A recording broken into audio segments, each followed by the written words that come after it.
Teacher बोलता है तो उसे पता नहीं रहता है कि पीरियड कब खत्म होना है, और शिक्षा मंत्री बोल रहा है तो स्वाभाविक ऐसा रहना स्वाभाविक था। लेकिन उन्होंने कुछ बहुत अच्छी सूचनाएं मंच तक पहुंचाई हैं। संयोग ये है कि मनीष भाई, मैं आज तक आपको मंत्री और नेता के रूप में स्वीकार नहीं कर पाता हूँ। जब भी लगता है, मुझे लगता है वही मनीष भाई है जिनसे बरसों पहले गप्पे लड़ाते रहते थे। खूब कोशिश करता हूँ कि आदमी मंत्री जैसा दिखाई दे, लेकिन ये मुझे दिखाई नहीं देते हैं। ये आज भी इंसान बने हुए, बड़ी बात है। एक बार आप तालियां बजा दीजिएगा। आज के इस कार्यक्रम को शुरू करते हैं। आज का कवि सम्मेलन बताया गया है कि ये अखिल भारतीय कवि सम्मेलन है, लेकिन मैं ये सूचना देते हुए हर्षित हूँ कि श्रोता मंडल अंतर्राष्ट्रीय स्तर का है। कारण कि इसमें ये सुखद सूचना है कि लंदन से हमारे बीच में आते राकेश सक्सेना जी मौजूद हैं, तो आज का श्रोता मंडल अंतर्राष्ट्रीय हो गया है। इसलिए भी आप एक बार तालियां बजा दीजिएगा। तीनों अकेडमियों के अध्यक्ष यहाँ मौजूद हैं। ये व्यवस्था आप लोगों ने ही शुरू करी थी, वरना सामान्यतः यदि हिंदी कवि सम्मेलन होता था तो उसकी अध्यक्षता हिंदी का ही कवि करता था। उर्दू के कवि सम्मेलन मुशायरे होते थे तो उर्दू अदब का कोई बड़ा शायर उसकी अध्यक्षता करता था। लेकिन परंपरा पिछले 2-3 वर्षों से 4 वर्षों से शुरू हुई कि हिंदी के कवि सम्मेलन की अध्यक्षता कोई उर्दू अदब का बड़ा शायर करेगा और उर्दू अदब के मुशायरे की अध्यक्षता कोई हिंदी का कवि करेगा। साझी विरासत का इससे बड़ा उदाहरण और बड़ा तरीका मुझे को लगता नहीं है जो इस माहौल में हमें मिल गया है। मैं केवल 2 पंक्ति कहता हूं, शायद आपकी तालियां उठें। जिस दिन मंदिर की घंटी से स्वर मिल गया अजान का, कहा गया हिंदुस्तान की आवाज लाल किले से सुनी जाती है। मैं कोशिश करता हूं कि आवाज हमारे कवियों की हो, हमारी हो, और आपकी सहमति उसमें हो, तो इसे तालियों से बड़ा कहिएगा इस आवाज को। जिस दिन मंदिर की घंटी से स्वर मिल गया अजान का, रूप बदल जाएगा उस दिन अपने हिंदुस्तान का। रूप बदल, आपकी तालियां थोड़ी कमजोर हो गई। मैं उसे और शुरू अच्छा करना चाहता हूं। कभी गौर से देखिएगा, दिवाली को लिखिएगा, उसका अंत अली पर होता है। कभी रमजान को लिखिएगा, उसका आरंभ राम से होता है। दिवाली, अब अपनी थोड़ा ऊर्जा को समेटिए। इसी मंच पर कभी दिनकर गर्जे होंगे, कभी श्यामनारायण पांडे गर्जे होंगे। आज ये पीढ़ी गजेंद्र प्रियांशु और अर्जुन सिसोदिया से होती मुझ तक पहुंच रही है। हाँ, पता नहीं हम लोग इस योग्य हैं कि नहीं इस मंच पर बैठे, लेकिन आपकी तालियां हमें एहसास कराएं कि हम उस पवित्र मंच पर बैठे हैं जहां पर हमारे कुनबे के बड़े लोग कभी बैठे थे। मैं कहता यूं हूं, दिवाली में अली बसे। मैं यहां से वहां तक आपका आह्वान करता हूं, शायद तालियों से बड़ा करें इस कवि सम्मेलन को। दिवाली में अली बसे, राम बसे रमजान। ऐसा होना चाहिए अपना हिंदुस्तान, ऐसा होना चाहिए अपना हिंदुस्तान। सन 1950 में गणतंत्र लागू हुआ और श्रद्धेय गोपाल प्रसाद व्यास जी ने इस कवि सम्मेलन की नींव रख दी थी। हमने सपने में भी नहीं सोचा था कि उस कवि सम्मेलन की सीढ़ियों पर भी बैठने का प्रसंग है। सामने दशानन खड़े हैं, प्रभु श्री राम धनुष ताने खड़े हुए हैं। यह दृश्य आपने भी देखा और किसी कवि ने भी देखा। बस इतना सही अंतर है, कवि ने उसे देखा तो कविता का उत्सर्ग शुरू हुआ। जैसे ही उन्होंने दशानन को देखा और श्री राम धनुष ताने खड़े हैं, तो उन्होंने दाएं हाथ और बाएं हाथ की बातचीत कराई। उन्होंने बाएं हाथ की तरफ से दाएं हाथ को उलाना भेजा कि हे दाहिने हाथ, दान मान सम्मान में रहे सदा अगवान। जब भी दान की, मान की, सम्मान की बात होती है तू आगे रहता है। दान मान सम्मान में रहे सदा अगवान। अब क्यों पीछे जात है देख दशानन बाण। अब क्यों पीछे जा रहा है, सामने दशानन है। तो दाहिने हाथ ने उत्तर दिया, मैं डर के नहीं जा रहा हूं। चले फिर क्यों जा रहे? जो उत्तर दाएं हाथ ने बाएं हाथ को, जब इसी का नाम कविता है सर, और यदि यहाँ ये शब्द न समझे गए तो फिर देश में कहीं ना समझे जाएंगे। दाएं हाथ उत्तर देता है, श्री राम के कान में पूछत हूं एक बात। अब मुझे तालियों का महोत्सव चाहिए पंडाल में, यदि ठीक उत्तर कवि ने दे दिया हो। श्री राम के कान में पूछत हूं एक बात, एक एक कर 10 हतू या हतू 10 एक साथ। एक एक कर 10 हतू या हतू 10। मेरे पास वो राम के धनुर्धारी बैठे हुए हैं, जिनके पास एक कौशल प्राप्त है कि एक एक कर कितनी कविताएं सुनाई जाए या एक बार में 10 कविताओं का कौशल दिखा दिया जाए। आइए, मैं इटावा की जमीन की ओर देखना चाहता हूं। वो मिट्टी जिसने चंद्रशेखर आजाद का एकमात्र चित्र आपने देखा है आज तक, वो मूंछ मरड़ते हुए एक चित्र है चंद्रशेखर आजाद, कोई दूसरा चित्र आज तक आपने देखा नहीं। आप शायद गौरव भरी तालियां बजा सकते हैं। चंद्रशेखर आजाद एक दुकान पर खड़े थे, सामने शीशे में से उन्होंने देखा कि किसी ने पीछे से उन पर वार करने की कोशिश की है। उन्होंने वहीं से पीछे मुड़ करके पिस्टल से उस भेदिए का लक्ष्यवाद कर दिया। यह चित्र केवल उसी जगह का कोई उपलब्ध चंद्रशेखर आजाद का चित्र नहीं है। उस मिट्टी से हमारे बीच में भाई राजीव राज आए हैं। वो नया पौधा है लेकिन बड़े पौधे बनने की प्रतीक्षा में हैं। बहुत कठिनाइयां इंसान की। आज मैं आवाज दे रहा हूं, गीत का स्वर, ओज का स्वर है, वो क्या सुनाएंगे, मैं उन पर प्रतिबंध नहीं लगाता, उन्हें छोड़ता हूं। लेकिन आपकी तालियां मुझे बड़ा कवि सिद्ध कर देंगे, मैं जानता हूं। है बहुत कठिनाइयां इंसान के आगे, सब गंवारा है हमें ईमान के आगे, और रोशनी बदनाम हो जाए न इस डर से, रख रहा हूं मैं दिया तूफान के आगे। जोरदार तालियां भाई राजीव कवि को और बुला देता हूं, क्योंकि आपके मन की प्यास अभी बाकी है ऐसा मुझे लगता। और मैं उस संदीप सजर को बहुत मोहब्बत से इसलिए भी बुला रहा हूं कि वो मेरे मन का बड़ा प्रिय कवि है। अभी बहुत नई उम्र है, उसने नई नई उड़ान भरी है, यह आकाश कविता का उसकी प्रतीक्षा कर रहा है। लेकिन मैं कहता यूं हूं, प्यार का पहला खत लिखने में वक्त तो लगता है। अब लिख तो कौन, आजकल तो SMS ही कर रहे हो आप लोग, पर फिर भी जिन पुराने लोगों ने लिखे हैं वो ज्यादा समझते होंगे। सक्सेना जी आपने भी लिखे ही होंगे हमारी ग्रैंड मदर को, जो हो नहीं सकी होगी कई बार, कई वेटिंग लिस्ट क्लियर नहीं हुई थी उस समय पर। प्यार का पहला खत लिखना, मस्ती लेना, और मस्ती के कवि को बुला रहा हूं। प्यार का पहला खत लिखने में वक्त तो लगता है, और नए परिंदे को उड़ने में वक्त तो लगता है। आपकी तालियां उठे। वक्त के, प्यार का पहला खत लिखने में वक्त तो लगता है, नए परिंदे को उड़ने में वक्त तो लगता है, और जिस्म की बात नहीं है, इनके दिल तक जाना है, लंबी दूरी तय करने में वक्त तो लगता है। आइए भाई संदीप सजर को, मेरा ये है वो गिनती अपनी सही रखें। 4 लाइन का मतलब 4 ही होता है, वो 8वीं कन्वर्ट होता है, वरना हमको ये सोचना पड़ जाए कि गणित में भी सप्लीमेंट्री आई थी क्या। मैंने पहले ही कहा आयतन को कम रखें, बुद्धिजीवी लोग उतने में पता लगा लेंगे खिचड़ी बनी है कि नहीं बनी है। पूरा चावल का गोदाम सौंपने की कोशिश न करें। एक बार आप तालियां बजा दी, दक्षिणपंथी भी वामपंथी भी। इस देश में समस्या ये, दक्षिणपंथी ठीक होते हैं, वामपंथी कान खींच लेते हैं, वामपंथी मुंह उठाते हैं, दक्षिणपंथी लटक जाते हैं उनके जाके। ये दोनों पंथ ठीक हो जाए तो देश ठीक हो जाए। चलिए, आपने उत्साह दिया, मैं तो अभी कर रहा था, पीछे से संचालन कर रहा, तो प्रमोद जी मेरे से बार बार के, विनीत भाई हर किसी को इतनी भूमिका देकर उठाना पड़ेगा क्या? मगर सर करूं क्या, कई बार जिन लोगों के नीचे भूमि नहीं होती उन्हें भूमिका मजबूत देनी पड़ती है। लेकिन मैं नाम भर लूंगा अभी एक कवि व्यक्तित्व का यहां से, और ये पूरा पांडाल तालियों के हुजूम में तब्दील हो जाएगा। मैं उनके लिए कोई भूमिका नहीं बना रहा, मेरा मानना है वो स्वयं जब खड़े हो जाएंगे तो पूरा पांडाल ठाकों में ताली में गूंज जाएगा। मैं बुला रहा हूं बिना किसी भूमिका के, मेरठ से पधारे अंतरराष्ट्रीय शायर, पॉपुलर, मेरठ बहुत सुने होंगे।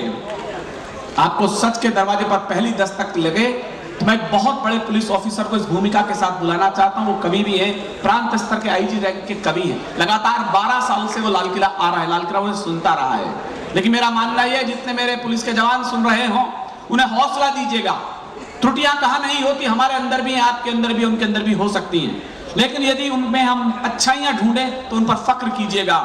न होली ही मनाते हैं न दिवाली मनाते हैं, इस कड़वे सच को स्वीकार कर लीजिए, शायद आपकी तालियां घनीभूत हों। न होली, यही संसद यहाँ पर है, बहुत दूर नहीं है यहाँ से संसद का दरवाजा।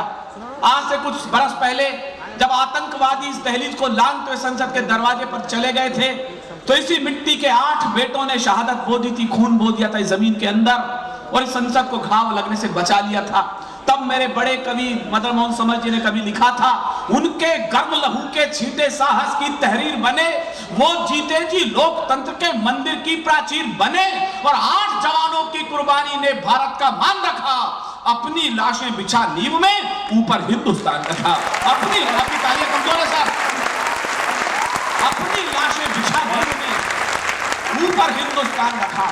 जिस वर्दी ने खाक में मिलने तक इस देश की तस्वीर को ढलने न दिया हो, उस वर्दी का एक बड़ा नुमाइंदा मेरे बड़े भाई पवन जैन यहाँ बैठे हैं। मैंने कहा वो शौर्य के, वीर रस के एक अद्भुत कवि हैं। मैं जब जब उन्हें सुनता हूं तो मुझे लगता है कर्तव्य को कविता में ढालने की कला यदि किसी कवि को आती है, किसी व्यक्तित्व को आती है, तो उस कवि का नाम भोपाल से चलकर लाल किले तक पवन जैन के रूप में जाना जाता है। मैं उन्हें बुलाऊं, इससे बेहतर है कि आप सब लोग एक श्रोता जोरदार तालियों से मेरे बड़े भाई वीरस के बड़े कवि वंजना को तेवर बदले इस कवि सम्मेलन का। वो एक स्पिन बॉलर की तरह इस कवि का तेवर बदल सकते हैं, मैं जानता हूं। बहुत से नए बैट्समैन ऐसे जो 2 मिनट के अंदर तस्वीर बदल सकते हैं, वो उसी तरह की बैट्समैन मानता हूं मैं उन्हें, कि कोई गीत नहीं गाता है, लाल किला तैयार हो जाए, मैं नया स्वर दे रहा हूं लाल किले को पहली बार, कोई गीत नहीं गाता है, गीत अधर का क्या नाता है, जिसका जितना दर्द अधिक है वो उतना मीठा गाता है। जोरदार तालियां नामी का अंबर मेरठ। की जमीन से एक हंसी का फुलझड़िया लेकर के ठाकुर का बादशाह आपके बीच में आया है। मैंने कहा वो हाइट में छोटा है लेकिन देखन में छोटे लगे घाव करें गंभीर, ये वही नाबुक के तीर हैं। मैं चाहता हूं हंसी के इस बादशाह को एक बार इस ठाकुर भरी महफिल को मैं सौंपूं। ये पात्र, ये पन्ना जिस भी किताब का है उसके स्वामी से प्राप्त कर लें। आइए, भाई साहब के घर में क्या स्थिति है मैं इससे अनुमान लगा चुका हूं। बहुत अच्छी, शाबाश। तकदीर वाली लुगाई को ऐसा आदमी मिलता, हमारी वाली हमें ना खेलन दे, उसके बाप को क्या छोड़ के छोड़ेगी। लेकिन बढ़िया बात है, अच्छी बात है। मैं समझता हूँ दिनेश तू कुछ मारे मत, बाद हमें मार के छोड़ देगा। ये इतना भारी आदमी यहाँ बैठा दिया, कुर्सी तो छोड़ो सोफे तक की ऐसी तैसी हुई पड़ी। मैं कई बार कह रहा हूँ दिनेश रघुवंशी खड़ा हो जाकर बीच बीच में सोफे को भी सांस लेनी होती है, लेकिन भाई बैठा बैठा खुद के फिर बैठ जा वहीं के वहीं। इसने इस हालत की हालत वही कर रखी है जो आप पार्टी ने कुमार विश्वास की कर रखी है। लेकिन चलो अच्छी बात है, मैं जान रहा था दर्द कहाँ लगा हुआ है तुम्हारे। लेकिन आइए एक बार तालियां जरा ढंग से बजा दो, थोड़ी ठीक ठाक बात हो जाती है। कई बार हमें स्पिन बॉलिंग में बाल छक्के की तरफ बाउंड्री तक जाती है, या आप स्पिनरों के बाद में फील्डरों की करामात है उस बॉल को किस तरह स्पिन करते हैं। आइए मैं इस कुशल कार्य के लिए भाई दिनेश रघुवंशी को आवाज देने से पहले भाई दिनेश बावरा को आवाज देता हूँ। दोनों के बीच में सैंडविच बन गया। एक बार जोरदार तालियां बजाइए भाई दिनेश। भाई गजेंद्र प्रियांशु को से गीत की आबरू रखी है, गजल की आबरू रखी है। मैं चाहता हूँ इस बिखरते माहौल को बांधने की ताकत जिस अभिमन्यु में है। मैं कई बार सोचता हूँ कि इतना खूबसूरत मैं क्यों नहीं लिख पाया, इतना अच्छा मैं क्यों नहीं पढ़ पाया, जिसका मैं खुद दिल से बहुत बड़ा फैन हूँ। मैं अपने बहुत प्यारे दोस्त, बहुत प्यारे छोटे भाई गजेंद्र प्रियांशु को आपकी बहुत जोरदार तालियों के बीच आवाज दे रहा हूँ। भाई गजेंद्र प्रियांशु, यदि बिना कहे आपने स्टैंडिंग ओवेशन कर दिया तो इसको तालियों में तब्दील कर दीजिएगा। बहुत अच्छी कविता, मूर्छित होती कविता को यदि किसी सुषैण वैद्य ने संजीवनी बूटी पिला दी है तो मैं उसको आज की रात का गजेंद्र प्रियांशु कह रहा हूं।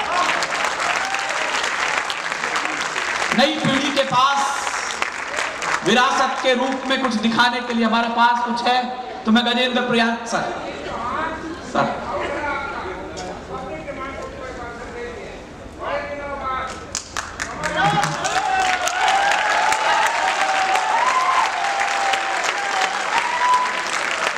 ने कहा है कि पब्लिक डिमांड पर आप उन्हें कम से कम बुलवा दीजिएगा।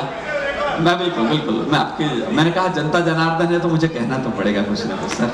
और सर आपने कहा आपको खड़े होने की आप केवल वहां से आदेश भर करते तो वो आदेश मानना मेरे लिए अध्यादेश की तरह हो जाता है। अब बस निवेदन मेरा इतना सब कवि मित्रों से भी है और आपसे भी विनम्र आग्रह है, कवियों की फहरिस्त हमारे पास बहुत लंबी है। मैं आपकी मान रखने के लिए जरूर वो हरि का मान टाले न टले वाली बात है तो आपका आज्ञा मैं टालूंगा तो नहीं, उसे पालन तो जरूर करूंगा। आपने कह दिया जनता का आदेश शिरोधार्य मेरे लिए होगा, जरूर मैं उन्हें बुलाऊंगा। बस सब कवियों से भी आग्रह करूंगा कि हमारे पास समय की कुछ सीमाएं प्रशासन की तरफ से आ गई है, हम सब कवियों को संक्षिप्त पढ़ना है। फिर भी आपने कहा है आपके आदेश की पालना के लिए मैं प्रिय गजेंद्र से कहूंगा जो भी उसे 1-2 मुक्त तक कहना हो, सर का आदेश हो गया है और मान रखे। जो कहते हैं मैं शायद 94 के आसपास इस कवि सम्मेलन में आ गया था एक युवा कवि के रूप में, और 2000 के बाद लगातार ये सुना जा रहा था कि कवि सम्मेलन लाल किले का वो कवि सम्मेलन न रहा जो कभी हुआ करता था। निर्दोष भैया यहाँ बैठे हैं, उनकी शिकायतें हमारे बुजुर्ग लोग बैठे हैं जो कह रहे थे रमानाथ अवस्थी को हमने सुना है। आपकी पीढ़ी के पास क्या है? मेरी पीढ़ी के पास रमानाथ अवस्थी तो नहीं है, लेकिन उनके चरणों में एक पुष्प चढ़ाने के लिए है तो गजेंद्र भाई मेरे पास मौजूद है। कि कब किसी कवि को बुलाना है, किस कवित्री को बुलाना है, किस रस के कवि को बुलाना है। प्रमोद तिवारी वो अलमस्त फकीर हैं जिन्होंने कविता लिखी कबीर की तरह, गाई तुलसी की तरह और सिद्ध हुए सूरदास की तरह। हम अलमस्त कबीर निराला धन क्या चीज हमारे आगे। उन्होंने मंचों की परवाह नहीं करी, उन्होंने जो लिखा वो स्वांताए सुखाए लिखा। ये अलग बात है कि लोगों ने उन्हें पलकों पे बैठा दिया। क्या है प्रमोद तिवारी? हम अलमस्त कबीर निराला धन क्या चीज हमारे आगे, हमने एक वचन के आगे आजीवन बहुवचन न त्यागे। लेकिन क्या फंसती है साहब, वो अमीर अमीर नहीं जो दिल से फकीर न हो। और इस पलट पर यदि लाल किले में ताली ना आई तो मैं कहाँ आएंगी। ये अमीर अमीर नहीं जो दिल से फकीर न हो, और वो फकीर फकीर नहीं जो दिल से अमीर न हो। आइए सुनने हो चुका हूँ, जिसका खुद के ऊपर कोई बस नहीं है, जो भी बस है वो पूरे फौजी सेना के हाथ में है। जिस सैनिक के जो मन में आता है उधर ही बम फोड़ देता है, प्रधानमंत्री केवल बयान देने के लिए रचता है। तो संचालन अब ये समझ लीजिएगा विनीत चौहान नहीं कर रहा है, कभी स्वयं कर रहे हैं। लेकिन बहरहाल जैसा माने कहा गया 2020 हो गया है, 2020 नहीं है ऐसा कह करके हर कोई अपना शतक बना सकता है। लेकिन चलिएगा, अच्छी बात है जैसा भी कहा गया है। मैंने सुना है कि प्यार मोहब्बत की दुनिया में माँ पर बहुत अच्छी बात कही मेरे बहुत प्यारे दोस्त आलोक भाई ने, अम्मा पर बहुत अच्छे उन्होंने शेर कहे हैं। मैंने सुना है कि विद्यावती को जब सूचना मिली कि भगत सिंह को फांसी होने वाली है तो उसके पड़ोसियों में कोहराम मच गया, वो रोने पीटने लग गए। भगत सिंह ने कभी बचपन में कहा था, एक केशधारी पगड़ी बैठी है, मैं इसे गुरुद्वारा मान के इसे प्रणाम कर लेता। हमने तो चुटकुलों की कौम बना के छोड़ दिया सिखों को सर। हमने कभी सोचा भी नहीं कि दिसंबर की आखिरी सप्ताह गुरु गोविंद सिंह उन बेटों के नाम हो गया जिसकी 4 कोहनूर, कोई 2 कोहनूर सरहिंद की दीवार में दफन हो गए, 2 चमकौर के युद्ध में दफन हो गए। कहीं हरिओम पवार लिखते हैं, हम कर्जा खाए बैठे हैं गुरु गोविंद की कुर्बानी का। ये सरदरात, ये जश्न है, ये नववर्ष का उत्साह, दिसंबर की अंतिम रातें थी कहीं उस गुरु माँ के लिए, उस गुजरी देवी के लिए जो अपने चारों पोतों को संभाल के सो रही थी चमकौर के दुर्ग के ऊपर, सरहिंद के दुर्ग के ऊपर। मुझे नहीं पता 4 बेटे इस तरह बलिदान किसी कौम के हुए जिस तरह सिख कौम ने 4 बेटे बलिदान कर दिए। मैं रोमांचित हूं, मेरे रोंगटे खड़े इस दृष्टांत को बताते समय। सरहिंद की दीवार में जब छोटे बेटे को चिना जा रहा था, बड़े बेटे के गर्दन तक ईंट आई, छोटे बेटे के गर्दन तक ईंट आई, तो छोटे भाई ने बड़े बेटे की आंखों में, बड़े भाई की आंखों में आंसू देखे। छोटे ने कहा, बड़े भैया मृत्यु से डर गए, रोने लग गए। कहला नहीं रोता नहीं, कहला डर नहीं रहे तो रो क्यों रहे हो। छोटे को जो जवाब जो बड़े ने दिया, फतेह सिंह और जोरावर सिंह को चुना जा रहा था, तो उसने कहा छोटे रोता केवल इसलिए हूं, मैं उस मुख्य विषय की तरफ आ रहा हूं जब गणतंत्र दिवस की इस प्राचीर पर खड़े होकर इसको खड़ा करना चाहता हूं। उसने कहा छोटे रोता केवल इसलिए हूं कि इस दुनिया में आया पहले मैं था और जा तू रहा है। हम कर्जा खाए बैठे हैं गुरु गोविंद की कुर्बानी का। चाहे कवि सम्मेलन जवान हो हरिओम पवार की इन 4 पंक्तियों से, हम कर्जा खाए बैठे हैं गुरु गोविंद की कुर्बानी का। हम क्या एहसान चुकाएंगे इनकी आंखों के पानी का। हम इनकी गणना करते हैं आजादी के आधारों में, जिनके आगे जिनके 2-2 बेटे चिन गए दीवारों में, जिनके आजादी कमजोर न करे सर। मैं शौर्य की बुलंदी पर कवि को बुलाना चाहता हूँ, मैं बहुत देर से बुलाना चाहता हूँ। यह पूरा माहौल जिस कवि की बहुत देर से प्रतीक्षा कर रहा था, लेकिन उसे बचा के रखा हुआ था। भगत सिंह को फांसी की सूचना मिलती है तो मां विद्यावती के अंदर का मां जग गई। उसने कहा भगत सिंह मैं तुम्हें बचा सकती हूं, मेरे पास एक ऐसा प्लान है कि तुम फांसी के तख्ते से बच सकते हो। ये मैं इतिहास का दस्तावेज बोल रहा हूं लाल किले की प्राचीर से, मेरे मित्र लोग भी ध्यान से सुने, मेरे मित्र लोग ध्यान से सुने। उसने कहा मैं तुम्हें बचवा सकती हूँ फांसी से। भगत सिंह कहा नहीं मां, बचाने की जरूरत नहीं है। और तालियां उठे तो इस बार से कहा था उन्होंने तंबू फाड़, मैं कहता हूं तंबू फाड़ लाइन इन पर कहते हैं। तो भगत सिंह बोलते हैं तूफान अगर जिद कर बैठे तो अड़ना बहुत जरूरी है। क्यों कहा उसने भगत सिंह ने? मैं अर्जुन सिसोदिया को क्यों बुला रहा हूं इस अवसर पर जहां मुझे बड़े कवियों को बुलाना था। तूफान अगर जिद कर बैठे तो अड़ना बहुत जरूरी है, और क्रांति काल में क्रांति मंत्र का पढ़ना बहुत जरूरी है, और अगर काटनी है माता की जंजीरें तो मेरा फांसी पर चढ़ना बहुत जरूरी है। आइए सुनते हैं, शौर्य की अद्भुत कौम की बपौती नहीं है, और देशद्रोहिता किसी दूसरे कौम के माथे पर लिखा नहीं जा सकता। राजस्थान का इतिहास हल्दी घाटी का इससे बड़ी सूचना दे नहीं सकता। हल्दी घाटी के युद्ध में राणा प्रताप के सेनापति का नाम हाकिम खां सूरी पठान था, और अकबर के सेनापति का नाम ठाकुर मानसिंह था। मैं समझता हूं देशभक्ति ने कौमों के नाम पर नहीं, रक्त की तासीर के हिसाब से पहचानी जानी चाहिए। जिस समय अर्जुन सिसोदिया पढ़ रहे थे तो शहनाज बैठा बैठा सोच ही रहा होगा इस मुल्क के लिए हमने भी तो कुछ किया है। राम प्रसाद बिस्मिल और अशफाक उल्लाह की दोस्ती कुछ ऐसी रही, जब तीनों को फांसी के तख्ते की सूचना मिली ठाकुर रोशन सिंह के साथ, तो अचानक एक दिन बड़बड़ाते बड़बड़ाते अशफाक उल्लाह के मुंह से राम राम निकला। तो जेलर ने बोला तेरा धर्म भ्रष्ट हो गया, तेरे मुंह से राम निकल चुका है। उसने कहा कौन राम को याद कर रहा है? मैं तो अपने दोस्त राम प्रसाद बिस्मिल को याद कर रहा हूं। थोड़ी देर बाद जब फांसी का फंदा निकट आया तो अशफाक उदास हो गए। बिस्मिल ने कहा अशफाक, जैसे जैसे फांसी का दिन पास आ रहा है तुम उदास हो रहे हो। मैं इस मुल्क की धर्म से बढ़ती राजनीति को सिखाना चाहता हूं। दोस्ती कहें तो किसे कहें, देशभक्ति कहें तो किसे कहें। अशफाक उल्लाह कहते हैं नहीं दोस्त, उदास इसलिए नहीं वो फांसी के दिन साथ आ रहे हैं। आपकी तालियां उठें तो इस देशभक्ति की इस बात पर उठें। अशफाक ने कहा बिस्मिल, तुम्हारे धर्म में एक बार फिर पुनर्जन्म की व्यवस्था है। तुम मातृभूमि के लिए एक बार दोबारा आ सकते हो। मेरी कौम ने ये मौका मुझे सिर्फ एक बार सौंपा है, दुखी को केवल इसलिए। आइए मैं उस कौम के बेटे को बुला रहा हूं जिसने इस मिट्टी की इबादत को दिन में कई बार नमाज के समय इबादत की तरह चूमा है। पता नहीं लोग किस बात को इबादत कहते हैं, किसे भारत माता की जय वंदे मातरम कहते हैं, लेकिन ये जिसने मस्तक को दिन में इतनी बार यदि नमाज के साथ इस्तकबाल कर लिया है, तो मैं उस हिंदुस्तान के बेटे को आवाज देता हूं जिसे ये देश शहनाज हिंदुस्तानी के नाम पर पुकारता है। एक बार जोरदार पहले बजाइए। दोनों आदमी एक साथ बैठे हुए हैं, दोनों फौज के भागे हुए फौजी हैं। मैं तो इसको महेंद्र को कह रहा था, मैंने कहा यार तू भी ऐसी कविता पढ़ सकता है क्या? कहना भाई साहब फेफड़े बाहर लाने हैं क्या? इतना जोर से मैं ताकत लगाने लगूं तो मेरे को स्मृति में ही होगा अगला कवि सम्मेलन। ये महेंद्र शर्मा आदमी है। भाई साहब गुस्सा बहुत आता है मेरे को जब मैं ऐसी कविताएं सुनता हूँ ना, मेरा मन करता है उड़ा दूं पाकिस्तान को जाकर। चला जा महेंद्र, तू विदेश भक्ति का नाम लिखा ले। भाई साहब बस इतनी सी प्रॉब्लम, जब बंदूक चलानी नहीं आती। बंदूक की चिंता मत कर, लाल किले पर खड़े हैं, तो बंदूक उठा और गोली चला दे। यही तो प्रॉब्लम है मेरे को, आज तक ये नहीं पता बंदूक की लड़ी दुश्मन की तरफ करनी है अपनी तरफ करनी है। अब अगली बात पे तालियां बजाना। मैंने कहा महेंद्र तू तो गोली की धरबी करके चला दे, भला देश का ही होगा। शनिचर की ड्रेस में आया हुआ आदमी है, देश पे खून देने की बात करता है। मैंने कई बार पूछा तेरे अंदर है? एक बार गलती से दिया था इसने एक खून की बोतल, 3 बोतल चढ़ी तब अगला होश में आया। बाद में कैप्टन ने पूछा रहा खून लेना आया था देना आया था। हास्य रस के अद्भुत कवि हैं भाई महेंद्र शर्मा जी, आ जाओ। और माइक से हिलते डुलते रहना, नहीं लोगों को पता लगेगा माइक ही कविता पढ़ रहा है। एक बार जोरदार तालियां बजाएं। इसका अर्थ ये नहीं है कि समझते कुछ नहीं है, यह और बात है चुपचाप खड़े रहते हैं। जो लोग बड़े होते हैं वो लोग बड़े होते हैं।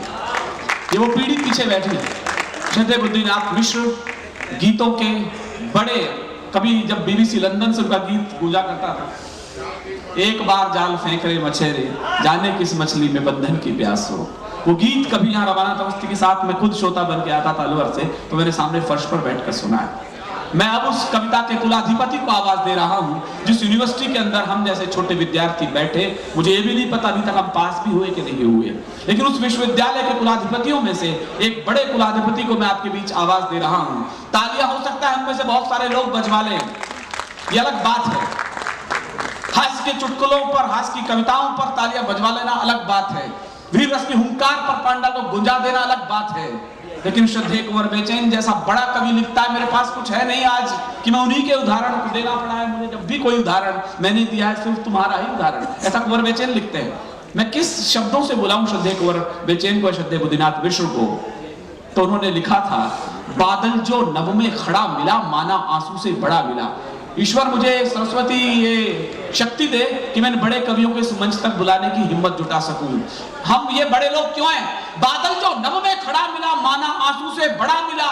बादल जो नभ में खड़ा, लेकिन क्यों बड़े लोग हैं? बस इस पर तालियां बजाना। मैं बुद्धिनाथ मिश्र को बुला रहा हूं। बादल जो नभ में खड़ा मिला माना आंसू से बड़ा मिला, लेकिन जो बूंद प्रतीक्षा में आंखों के द्वार खड़ी होगी, आकार भले ही छोटा हो बादल से बहुत बड़ी होगी। आइए सुनते हैं। वेदों की रचना से पहले सुनता हूं कि उन्हें ऋचाओं का ज्ञान हो जाता था।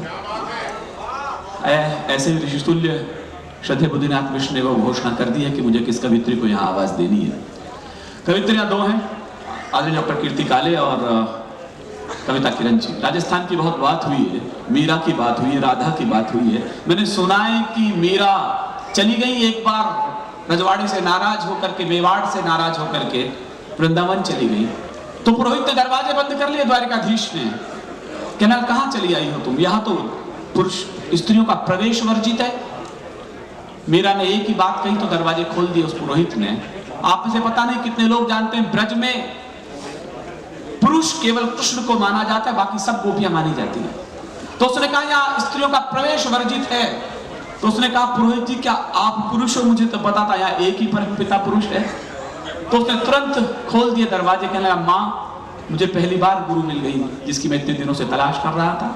तो किसी ने कहा तजकर राजस्थान रंगीला जब जोगिन वृंदावन पहुंची, क्या हुआ होगा उस दृश्य को समझ जाइएगा। मुझे नहीं पता प्रेम मोहब्बत इश्क इबादत क्या है, मैंने सुना केवल इतना है कि 1 और 1 2 होते हैं, ऐसा गणित कहता है। व्यापारी लोग कहते हैं कि 1 और 1 11 होता है, लेकिन इश्क परस्त लोग कहते हैं, मोहब्बत परस्त लोग कहते हैं, लाल किला के श्रोताओं शायद तालियां उठें, कि 1 और 1 सिर्फ 1 होता है। किसी का नाम मोहब्बत, किसी का नाम इश्क है।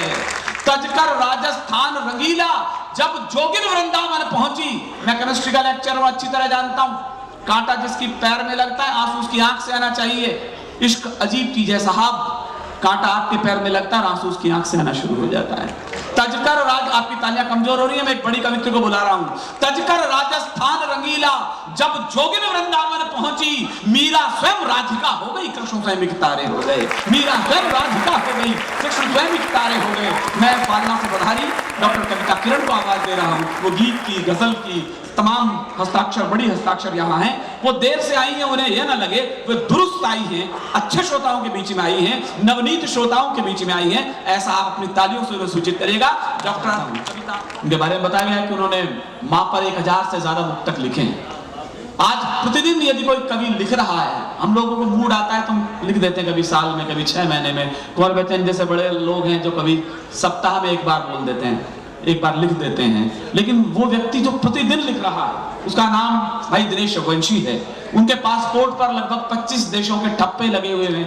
वो कवि हमारे बीच मौजूद है। माँ पर उन्होंने सर्वाधिक लिखा है। माँ एक वैसा विषय है जिस पर हम सब दबित उठते हैं।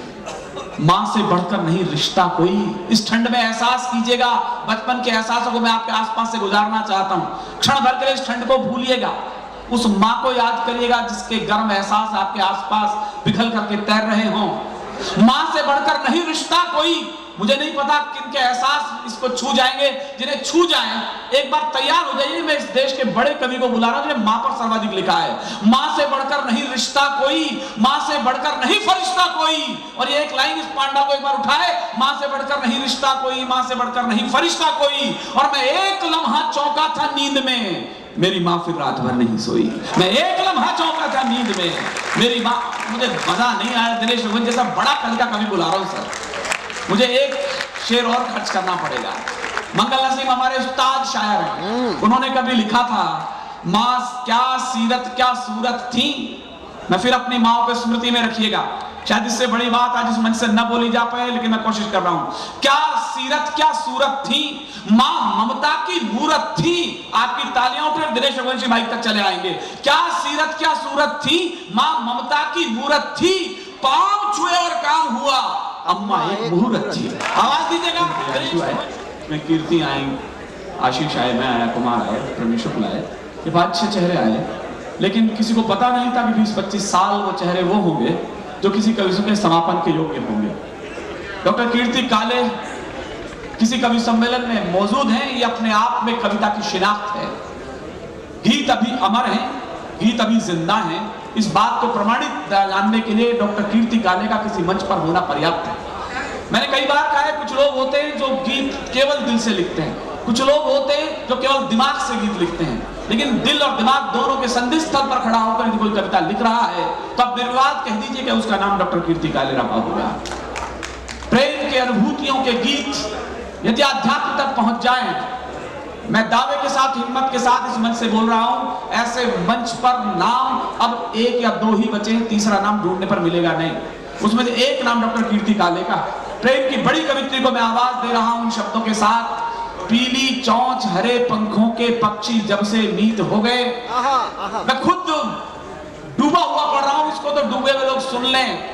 और जहां तक मोहब्बत का सागर उमड़ रहा हो, चाहे कैमरे के उस पार या कैमरे के इस पार या टेलीविजन के उस पर्दे पर जहां लाइव चल रहा है, मैं उन तक भी पहुंचा रहा हूं कि पीली चौंच हरे पंखों के पक्षी जब से मीत हो गए, तब से मैंने राजहंस के स्वागत से इनकार कर दिया, और जिस दिन कजरारे नैनों के जल से भीगा बख्शा मारा, उस दिन मैंने गंगा जल को छूने से इनकार कर दिया। जोरदार तालियां। सब पहले हिंदी काव्य रथ के सुमेरु को बुलाना चाहता हूं। मैंने सुना है कि तानसेन बहुत मीठा गाते थे।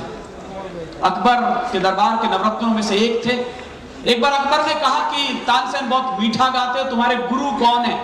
ये हमारे नई पीढ़ी के लोग सुने जो अपने आप को हम सब तानसेन समझे बैठे हैं कि हमसे बढ़िया कोई गाता नहीं, हमसे बढ़िया कोई तालियां नहीं बजवाता है। ये पुराने लोग बैठे। अकबर ने कहा तानसेन तुम्हारे गुरु कौन है? उसे कानों के हाथ लगा कहा महाराज हरिदास के बारे में ना पूछेगा, अद्भुत गाते हैं दिनेश, अद्भुत गाते हैं हरिदास। उसने कहा बुलाओ किस दिन हरिदास को हमारे दरबार में आए और सुनाए।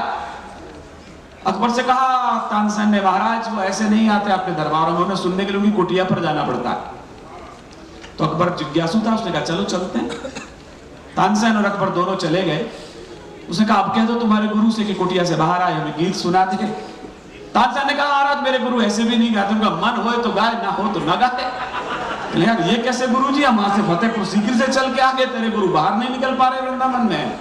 उसने कहा महाराज मन है, वो तो फकीर हैं, ईश्वर की कुछ मर्जी हुई, कुछ बादल छाए, मेघ मल्हार का सा मन हुआ गुरु का। हरिदास ने एक तारा लिया और गाना शुरू किया। सुनता हूं कि इतना मीठा गाया हरिदास ने कि अकबर बेहोश हो गए। होश में आए तो तानसेन को लेकर वापस फतेहपुर सीकरी जाने लगे तो धीरे से एक ही बात बोली, शायद आपकी तालियां उठे, तानसेन कितना बेसुरा गाते हो तुम। तानसेन को लगा फजीता हो गया, गुरुजी सुनवा दिया। बस अंतिम वाक्य में डॉक्टर कुमार बेचैन के लिए कह रहा हूं, वसीम बरेलवी के लिए कह रहा हूं, हमारी पूरी युवा पीढ़ी की ओर से कह रहा हूं। हम अपने में वो जो तानसेन का भ्रम पाले बैठे हैं, उस पीढ़ी की तरफ से इन हरिदासों के लिए कह रहा हूं। उसे कहा बस एक बात का उत्तर दे दो, तुम्हारे गुरु इतना मीठा गाते कैसे हैं? एक ही बात कही तानसेन ने, जिनके हाथ अब तक बंधे हैं, मैं दावा करता हूं कि आकाश भर तालियां उठे इन दोनों बड़े कवियों के लिए। उसने कहा महाराज मेरे कवि इसलिए मीठा गाते हैं क्योंकि मैं आपके इशारे पर गाता हूं, मेरा गुरु उसके इशारे पर गाता है। आइए मैं इस कविता के गुरु आज के संत हरिदासों में से एक हरिदास को बुलाता हूं। श्रद्धेय कुमार बेचैन के लिए आपकी जोरदार तालियां उठें।